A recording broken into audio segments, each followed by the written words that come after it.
Salut l'ami, c'est Pierre de Scalmi, j'espère que toi et que tes projets vous portez à merveille. Aujourd'hui, nouveau concept de vidéo que je lance sur la chaîne, je vais analyser les campagnes et les performances de publicité de mes abonnés. Pour ce faire, j'ai simplement demandé aux abonnés du groupe Facebook Scalmi de m'envoyer leurs performances de pub, donc que ce soit déjà des gros sites lancés ou des sites qui peinent à avoir leurs premiers achats, et on va essayer d'analyser tout ça et essayer de comprendre mon raisonnement et comment je fais de mon côté à chaque fois pour comprendre toutes ces données, les analyser et prendre les bonnes décisions. Avant de commencer, je tenais quand même à préciser, je lis vraiment tous les commentaires à chaque vidéo. Alors pour m'encourager à continuer ce format, n'hésite surtout pas à commenter. Je lis tout, je réponds à tout et puis moi de mon côté, ça me fait plaisir et ça va vraiment booster mon référencement sur YouTube. Alors n'hésite surtout pas à commenter, je répondrai avec plaisir. Allez, on peut commencer les analyses, c'est parti. Bon déjà pour commencer, on voit qu'il était très méticulé, il m'a bien tout rangé en plusieurs campagnes différentes avec tout bien renommé et tout, c'est parfait. Alors pour commencer, on va regarder un peu le pixel, on va prendre un peu de hauteur et voir ce qui s'est passé les derniers jours. Sur son site et ses campagnes. Donc déjà, ce qu'on peut voir à première vue, c'est que les performances sont pas folles du tout. Il y a eu quand même 400 vues de contenu, ce qui est pas négligeable, pour seulement 14 ajouts au panier. Donc déjà, on peut émettre soit la première hypothèse que le site est pas assez optimisé et que les gens qui sont allés sur le site et qui ont vu le contenu n'ont pas souhaité ajouter au panier. C'est possible, mais on peut aussi imaginer que les personnes qui ont été ciblées ne sont pas ouvertes à l'achat, donc c'est peut-être un mauvais ciblage. Donc là, on a déjà deux potentielles modifications à apporter, on verra ça par la suite. Donc là, on peut voir quand même, c'est assez catastrophique, hein. Il y a eu quand même 600 visiteurs sur son site internet pour seulement 14 ajouts au panier et on ne sait même pas s'il y a eu un purchase, un achat. Donc peut-être au mieux s'il y a eu un achat, le taux de conversion il est vraiment mauvais. Il faut toujours viser entre 3 et 7% de taux de conversion sur les ventes finales. Donc sur 100 visiteurs, il faudrait au moins qu'il y ait au moins 3 acheteurs. Bon, du coup, il nous a fait un petit screen de l'ensemble de ses campagnes publicitaires. On va regarder ça en profondeur. Donc il y a ici 4 campagnes, une de trafic, une de lookalike et j'imagine aussi que c'est de l'acquisition de trafic les deux là. Bon, déjà chose à savoir, quand on fait une analyse de chiffres, il y a quand même des KPI, donc les KPI c'est les indicateurs de performance. C'est donc les budgets, résultats, portées. Il y en a plein, il y en a des centaines sur Facebook. Il y a quand même une bonne dizaine primordiales et qu'il faut surtout pas négliger. Et il les a pas toutes. Donc si tu regardes la vidéo, je t'invite vraiment à ajouter toutes celles que je vais dire dans la vidéo. Bon, déjà, on a les portées et impressions. Déjà, il faut différencier ces deux indicateurs-là. Alors, l'impression, c'est le nombre de fois où ta publicité va être vue. C'est le nombre d'affichages de la publicité. Et la portée, ça va être le nombre de personnes qui va être touchées. Imaginons que moi, je vois 2 fois ta publicité et toi qu'une seule fois. Il y aura eu 3 impressions, puisqu'il y aura eu 3 affichages, mais il y aurait eu que 2 de portée, parce qu'on a été que 2 à être touchés par ta publicité. C'est pour ça qu'avec ça, il y a la répétition donc que tu as mis ici, qui est importante, pour avoir un point de vue, pour savoir si les personnes voient plusieurs fois ta publicité. Sur de l'acquisition de trafic, il faut jamais que ça dépasse les 2. D'accord? Donc là, on est bien. Le but d'une publicité d'acquisition de trafic, c'est de te faire connaître. Donc c'est pas de mettre plein de promotions, c'est pas de faire acheter directement, c'est vraiment que la personne commence à comprendre et à connaître ton site internet, ton offre, ton produit, et montrer en fait que tu existes. Et c'est ensuite tes campagnes de retargeting qui vont normalement faire le boulot d'achat et de finaliser le processus d'achat. C'est pour ça que les campagnes de retargeting, on sera plus dans les 3 à 5 de répétition. À savoir aussi qu'une personne en moyenne doit voir entre 3 fois et 8 fois une publicité, donc peu importe la publicité, pour vraiment être optimum à l'achat. Évidemment, il y aura des one-shots, et ça va être en fonction de ta publicité, de ton offre et de la manière dont tu cibles. À savoir que l'indicateur primordial qu'il faut vraiment mettre en avant sur une campagne d'acquisition, c'est le taux de clic, c'est le CTR, c'est le nombre de clics en fonction du nombre d'impressions, du nombre d'affichages. C'est bien qu'il soit entre 3 et 5% pour de l'acquisition. En dessous de 2 à 3, c'est un peu tendu, il faut optimiser ça, améliorer ton ciblage. Là, tu n'as pas mis le CTR, mais on a quand même le nombre de clics. Donc là, c'est 200. Donc là, on peut quand même faire le calcul. Par exemple, pour la première, on est à 2%, clairement. On est à 200 clics pour 4000 impressions. Donc il y a quand même un potentiel, il y a du clic. D'ailleurs, ton coût par clic n'est pas du tout élevé, donc c'est une bonne chose. 5 centimes le clic d'un clic qualifié. Donc là, on a vu qu'il n'était pas qualifié, hein. Mais 5 centimes pour un clic qui est censé être qualifié, c'est pas cher du tout. S'il y a 5% de personnes qui achètent sur ton clic, tu auras un coût par acquisition qui sera assez faible, puisque là, tu n'es qu'à 5 centimes pour un clic, pour une personne qui vient sur ton site. Mais là, on a bien vu que c'était pas qualifié, donc c'était pas des bons clics. Donc on peut pas vraiment prendre ça en compte. S'il y a quand même une chose importante à voir ici, c'est que parmi ces 4 campagnes, la deuxième, là, la lookalike, a été catastrophique. On a eu que 20 clics comparé aux 200, donc c'est 10 fois moins. Pour le nombre d'impressions, donc on a presque 2 fois plus de nombre d'impressions. Et le coût par clic, il est super élevé, il est 5 fois, ouais c'est ça, c'est 5 fois plus grand, 5 fois plus élevé que tes autres campagnes. Pourquoi ça a coûté aussi cher et pourquoi c'était pas aussi rentable? La seule explication, c'est que tu as simplement dit à Facebook, j'imagine que c'est du lookalike de vue de contenu.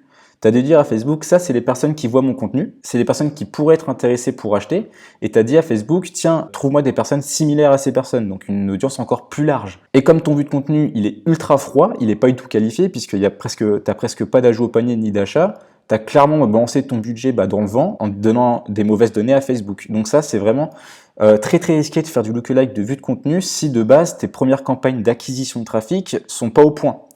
Le lookalike, c'est bien quand tu as des ajouts au panier, quand tu as des achats, et c'est bien de te concentrer sur ces deux axes-là, ajout au panier et achat pour commencer. Sinon, tu vas droit dans le mur, comme on peut voir ici.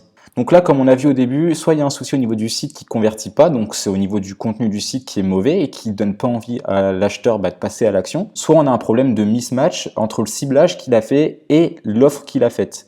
L'offre, ça passe par la publicité, par la vidéo, par le texte, par comment il s'adresse à la personne, par le produit.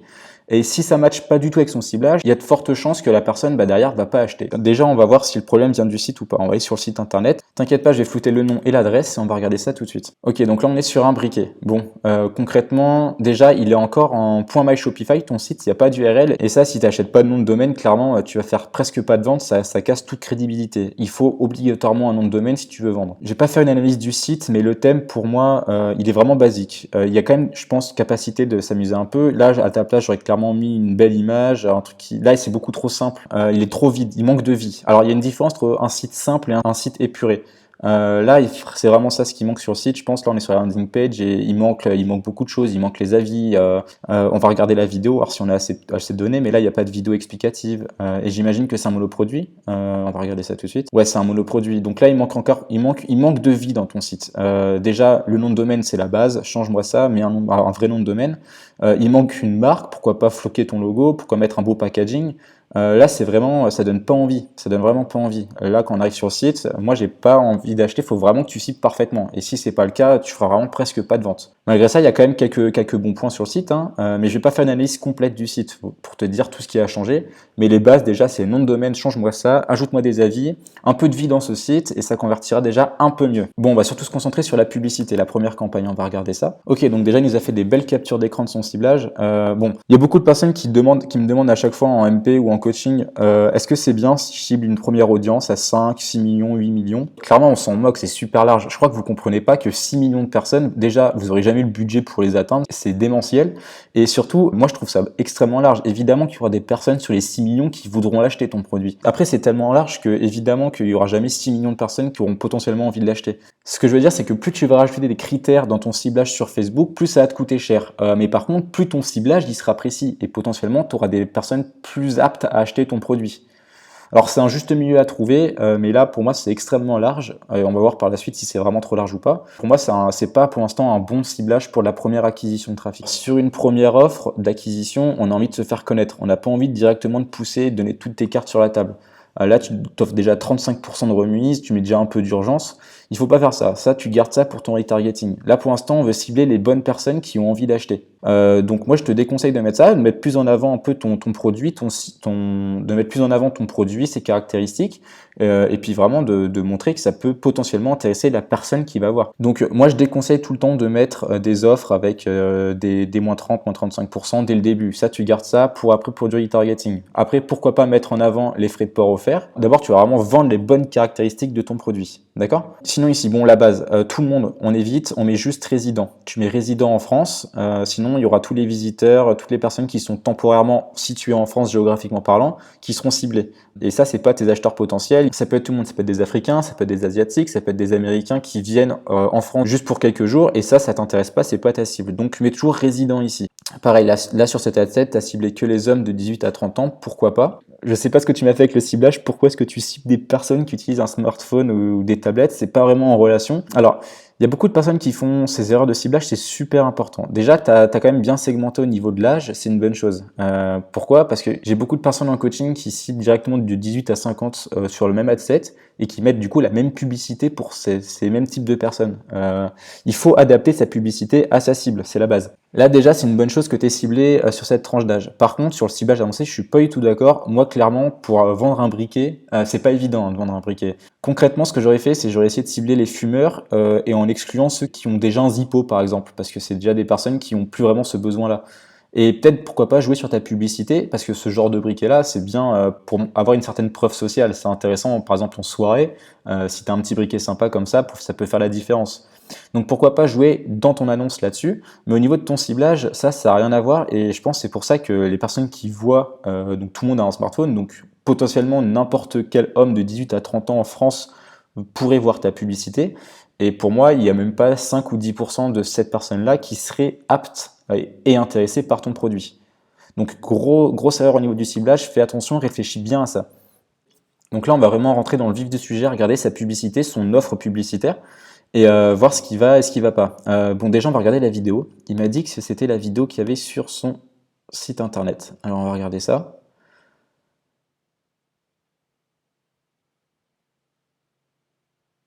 Ok. Ok, c'est une simple démonstration, elle dure 12 secondes. Le dernier briquet, c'était quoi? Le dernier briquet que vous achèterez. Ok. Bon, déjà, il y a un point fort et un point faible, c'est qu'elle dure pas longtemps, elle dure que 12 secondes, ta publicité. Une publicité d'acquisition de trafic, en vidéo, en moyenne, elle sera vue entre 2 et 5 secondes. Ok. En dessous de 2 secondes, c'est que c'est très mal ciblé. Entre 2 et 4 secondes, c'est qu'au niveau du montage, tu aurais pu t'améliorer un peu au début de ta vidéo. Mais déjà, 3, 4, 5 secondes, c'est déjà très bien en moyenne. Au niveau du contenu de ta publicité, donc le dernier briquet que vous achèterez, ok, avec le lien, moins 50% pendant 8 heures et frais de port offerts. Pour ce pote qui passe son temps à acheter des briquets et à les perdre en soirée, donc ça c'est une bonne chose, celui-là fait porte-clés, si tu le perds, tu ne rentreras pas chez toi. Ok, bon c'est marrant, il y a un peu d'humour et ça marche toujours très bien dans les publicités. Par contre, ça c'est le genre de texte qu'il faut que tu mettes dans ta vidéo, d'accord? Il faut que tu joues là-dessus. Les gens ont la flemme de lire un petit pavé comme ça sur ta publicité, surtout que, en fait, ton annonce, elle ne doit pas faire plus de 3 à 4 lignes, grand maximum. Les gens ont pas envie de lire, ils ont envie de voir la vidéo, de pas s'embêter. Pourquoi pas avec une voix off qui dit ça pendant la vidéo, ça peut être intéressant. Sur 5euros.com, c'est presque offert en fait, hein. Il y a des super voix off, donc tu peux aller faire un petit tour là-bas. Mais le délire, faire un peu d'humour dans ses publicités, d'ailleurs même sur son site, se positionner là-dessus, ça marche super bien, ça met du super storytelling, et puis ça aide à vendre. D'ailleurs c'est bien le pour ce pote, ça peut inciter à taguer un ami, donc pourquoi pas mettre ça aussi dans ta vidéo. Donc enlever toute cette partie-là là, et la mettre dans la vidéo, ce sera plus intéressant. Et comme je le disais juste avant, bon là je comprends pas, il y a moins 35% de remise pendant 48 heures, et là moins 50% pendant 8 heures, il y a trop d'infos. Là tu mets pas de remise pour de l'acquisition de trafic, tu mets juste livraison offerte si tu veux pour les prochaines 24 heures, si tu mets un peu d'urgence. Mais commence pas à mettre du moins 35%, moins 50%, on va rien comprendre. Pareil, pour le lien, Google, on évite. Soit tu mets un bit.ly, soit tu vas mettre une redirection de ton site avec ton nom de domaine. Bon là, tu n'as pas de nom de domaine, mais les redirections Google, Facebook aime pas ça, et ton reach, donc ta portée, sera moins importante. Et donc du coup, les résultats de ta pub seront moins aussi. Ok, donc là j'ai fait à peu près le tour. Je vais pas trop m'éterniser là-dessus. On a fait plus ou moins le tour des choses importantes pour ces premières campagnes. Je vais prendre le temps quand même de regarder un deuxième site internet pour cette vidéo. Ok, alors on se retrouve sur le deuxième site. Donc pour la dernière analyse de cette vidéo, c'est le Snatch français. C'est le site d'Amaury, donc un membre assez assidu du groupe Scale.me. Donc si vous n'êtes pas encore sur le groupe Facebook d'ailleurs, le lien est dans la description. Alors on va faire vite. Ce site, j'avais déjà fait une analyse il y a quelques mois de ça. Je crois que ça devait être début janvier ou fin décembre pendant la période d'analyse de site. Et je vois que ça a bien évolué, donc je pense qu'il y aura déjà des bons résultats et c'est intéressant d'analyser tout ça. Alors au niveau des performances, des taux de conversion de la boutique, c'est pas mauvais du tout puisqu'il y a quand même pas mal de visites, il y a du volume, il y a du trafic sur son site. Et on peut voir, comparé à l'ancienne analyse, c'est du trafic qui est déjà plus qualifié. Il n'y a pas que du vu de contenu, là on a de l'ajout au panier, on a pas mal d'arrivées à la caisse, on a pas mal de visites converties, donc d'achats, c'est une bonne chose. Après 2%, ça s'améliore, ça se peaufine. L'objectif, ce serait bien de pouvoir le faire passer à 4 voire 5% de taux de conversion sur cette boutique-là. Donc là, avant de regarder directement les publicités, on peut voir quand même que c'est certain qu'il fait du retargeting. Donc très certainement, soit il cible les personnes qui ont déjà ajouté au panier ou et ou qui sont arrivés à la caisse et qui n'ont pas encore acheté, pour vraiment arriver à des taux assez réguliers comme cela. Alors par contre là on n'a pas beaucoup de données, on a des bons chiffres, mais on n'a que cette capture d'écran là pour essayer d'analyser et comprendre un peu. Donc on n'a pas le ciblage, on n'a pas la vidéo, on n'a pas la pub, mais on a quand même quelques campagnes avec pas mal de chiffres, donc on va pouvoir analyser tout ça proprement. Bon déjà ce qui est intéressant à voir, c'est qu'il n'a pas encore scale. On est sur le mois de janvier là, donc le screen date du 1er janvier jusqu'au 23 janvier. Il a dépensé que 500 €. Alors ça peut paraître beaucoup pour certains, mais sur un site comme le sien, il y a moyen de faire 10 voire 15 fois plus de dépenses pour essayer de scale et essayer de faire grimper tout ça. Mais c'est bien, c'est une bonne chose de commencer de manière safe comme il l'a fait, et on va voir pourquoi. Donc on peut voir que la première campagne, c'est des personnes qui ont visité mais pas encore acheté, donc c'est du retargeting. Par contre, s'il a mis les visiteurs et pas les vues de contenu et ou les ajouts au panier, ce sera pas très performant. Alors à savoir que, comme je le disais avant, le vue de contenu, si ton trafic d'acquisition est pas extrêmement qualifié, c'est une campagne qui sera pas du tout performante. Par contre, cibler des ajouts au panier qui n'ont pas encore acheté, là ce sera bien plus performant. Donc je sais pas ce que tu as fait dans ton ciblage là, mais fais attention à ça. D'ailleurs ça peut se voir, hein, au coût par 1000 on est à 7 €, c'est assez cher pour du retargeting. Et donc là il a bien mis le CTR, donc c'est le taux de clic, c'est une bonne chose qu'il l'ait mis. Et il est quand même assez relativement faible pour du retargeting. Donc retravaille cette campagne de retargeting, peut-être au niveau de ton offre et au niveau de ton ciblage, parce que là concrètement tu dois peut-être pas cibler les bonnes personnes. Cible plus les ajouts au panier qui n'ont pas encore acheté plutôt que les vues de contenu qui n'ont pas encore acheté. Et là, ça se voit, son coût par clic, il est assez élevé pour du retargeting. 30 centimes par clic, c'est cher. Mais par contre, il a quand même fait 3 achats, donc c'est assez rentabilisé, j'imagine, pour les 8 € dépensés. Pareil, donc là, il est sur de la conversion achat, donc là, on est sur de l'acquisition de trafic. 17 € dépensés, ça doit être assez large puisqu'il a quand même eu 11 000 impressions. Son coût par 1000 est très faible, donc là, pour une conversion, pour une publicité d'acquisition de trafic, c'est une très très belle campagne, même si son CTR est assez faible. Donc c'est du très large, mais qui a quand même rapporté 16 achats. C'est du large mais qualifié. Alors c'est très compliqué à faire, mais ça se peaufine. Là, ce qui te reste à faire concrètement, c'est dupliquer celle-là et essayer de comprendre quel segment de cette cible, de cet ad set-là, achète. Pour ce faire, tu vas dans les analytics ou alors dans ton vue d'ensemble et tu vas analyser tout ça. Mais celle-là, c'est une grosse mine d'or, tu dois l'exploiter, tu dois vraiment l'exploiter. Donc je sais pas comment tu as ciblé, je connais pas ta cible pour celle-là, mais ce que je te conseillerais de faire, imaginons que ce soit que des hommes que tu cibles, de 18 à 50 ans, bah, tu vas commencer à segmenter en 3 tranches d'âge différentes en adaptant toujours ta publicité. Donc toi tu tutoies, soit tu vous vois pour les personnes plus âgées, et tu adaptes ta pub à ton audience, et tu regardes laquelle achète et ou vend le plus. Mais là, il va falloir vraiment que tu la segmentes et que tu peaufines celle-là. Donc tu la dupliques et tu l'améliores. Voilà, les autres, je pense, c'est que des tests d'achat. Donc moi, ce que je te conseille ici, donc ce que tu vas faire à Amaury, là, c'est que tu vas rajouter dans ton onglet pour analyser encore mieux donc le temps moyen visionné de ta vidéo.